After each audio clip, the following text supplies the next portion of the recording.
السلام عليكم. gacanteeda oo furnayd awgeed iyo bixinteeda oo badneyd awgeed walaalaheed iyo tulkeegii ayaa ka qaaday lacagteedii oo iyadiina xidhay. taasi waa hooyada soo saartay ninkay carabtu ugu soo qaadan jirtay tusaalaha xagga karamka iyo waxbixinta iyo deeqsinimada. ninkaasi waxaa la odhan jiray magaciisa xaatim utaa'i.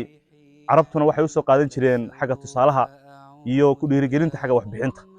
hooyadii haddaan qisadeeda ku yar noqonno, waxbixintoodoo badneyd awgeed iyo gacantooda furnayd awgeed walaalaheed markay yaabeen lacagtooda aad u bixinayso, waxay go'aansadeen inay lacagtii ka qaadaan iyadana ay xidhaan 1 sano.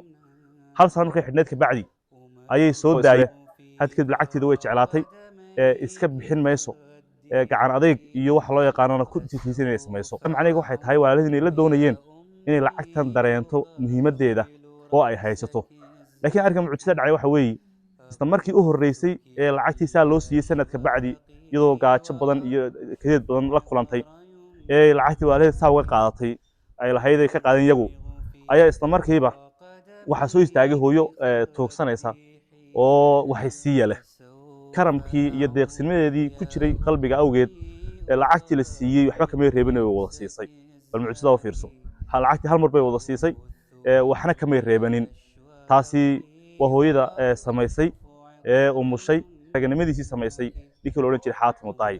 sidaa darteed culimmadu waxay idhahdaan haaldoorka adduunyadu waa dadka deeqsiyaasha ah.